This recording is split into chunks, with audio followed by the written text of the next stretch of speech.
graças a essa pressão. A grande questão dos movimentos sociais é que, quando os indivíduos se engajam nos movimentos sociais, eles pretendem mostrar entre si e mostrar para a população a situação de desigualdade, de injustiça social, de não atuação cidadã de alguns setores sociais. Por isso eles se organizam, estabelecem as suas estratégias e movimentam, atuam. Na sequência, nós vamos ver um pouco da teoria clássica que tenta explicar que pretende explicar os movimentos sociais. Essa chargezinha aqui é do Émile Durkheim, um representante do positivismo. Como nós sabemos, os positivistas pretendem estabelecer na sociedade a ordem e o progresso. Portanto, na visão positivista representada aqui na sociologia do Durkheim, a atuação dos movimentos sociais representa que a sociedade está passando por um período de desequilíbrio, por um período de crise social. Portanto, para o Durkheim, a existência dos movimentos sociais explicita que a sociedade está passando por um caso patológico. Lembrando, pessoal, caso patológico para Durkheim, quando as regras sociais não estão sendo eficientes. Para Durkheim significa que a sociedade está passando por um período de doença.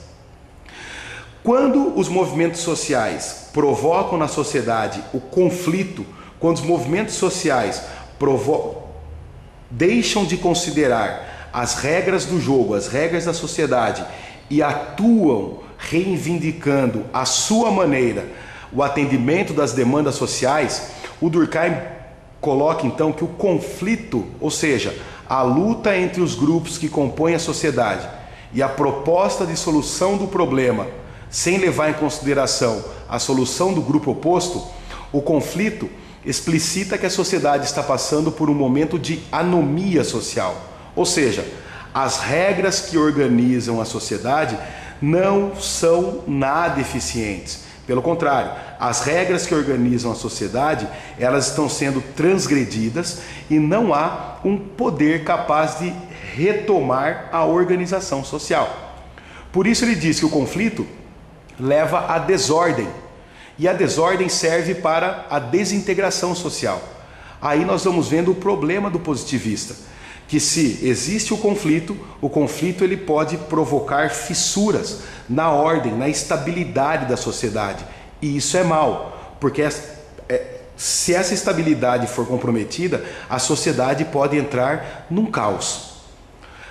Por isso que a sociologia deve entender quais são as crises sociais, entender como que esse desequilíbrio está atuando, e a sociologia deve então orientar a sociedade ou orientar o Estado para que haja uma solução, para que as regras que compõem a sociedade sejam restabelecidas ou renovadas, a fim de manter a ordem, a fim de manter o equilíbrio. No fim das contas, o Durkheim vai dizer o seguinte: a existência de um conflito, a existência dos movimentos sociais, a desordem na sociedade, significa que nós estamos passando por uma crise moral, em que as ideias e valores divergentes da consciência coletiva, ou seja, as regras que organizam a sociedade, elas estão comprometidas. Por isso é preciso ou modificá-las ou renová-las a fim de manter a ordem, a fim de manter a estabilidade. Uma outra perspectiva é a perspectiva marxista, aqui emblemado nessa chargezinha aqui por Karl Marx. Para Karl Marx, diferente do Durkheim, o conflito ele não é significado de um desequilíbrio, mas o conflito para Marx ele é algo inerente na sociedade capitalista. Ou seja, para Marx, o surgimento do capitalismo está associado às contradições sociais, está associado à própria luta entre as classes. Na medida em que um grupo vai se tornando poderoso e proprietário das forças produtivas e um outro grupo vai ficando excluído, vai ficando nu, entre aspas, aí para Marx, contendo simplesmente a capacidade para o trabalho. E a riqueza na sociedade capitalista, ou a manutenção do capital, vai se fazer a partir da exploração do grupo poderoso com relação ao grupo de trabalhadores ou ao grupo que detém simplesmente as capacidades de trabalho. Por isso, para Marx, o conflito ele não é um aspecto de falta de harmonia. Pelo contrário, para Marx, o conflito que existe no capitalismo, ele explicita as contradições sociais. Quer dizer que as relações sociais da sociedade capitalista, elas são opostas.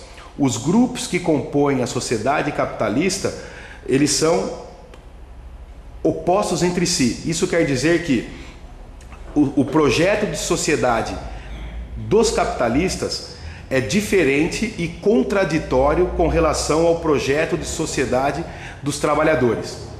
Por isso, para Marx, esse conflito do capitalismo ele não é resolvido simplesmente com um olhar científico, como propõem os positivistas, mas ele não pode ser resolvido dentro do capitalismo. Ele deve ser resolvido através de uma luta que leve a sociedade para um outro estágio, que derrube o capitalismo.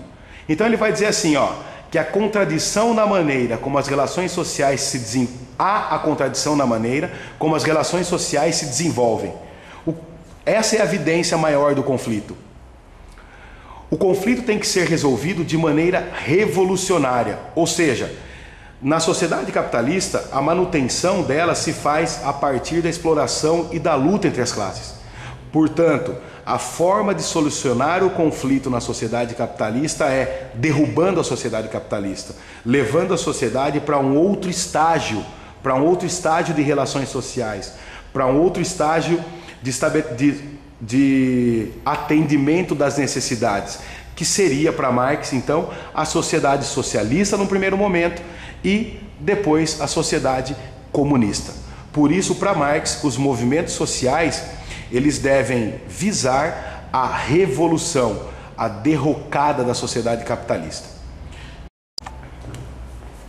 Então, para Weber, a existência de movimentos sociais significa que se pretende, então, que os movimentos pretendem exercer a dominação. Os setores da sociedade que se formam nos movimentos sociais, eles pretendem exercer a dominação legítima na sociedade. Por isso, os movimentos devem ser analisados a partir das motivações individuais que agregam os indivíduos às ações coletivas. Eu identifico os meus interesses com as pessoas dos grupos dos quais faço parte. E a partir desses interesses, nós pretendemos então modificar a sociedade, atuar na sociedade, fazer com que as relações sociais reproduzam os interesses dos meus grupos. Ok, pessoal? Até a próxima aula, então.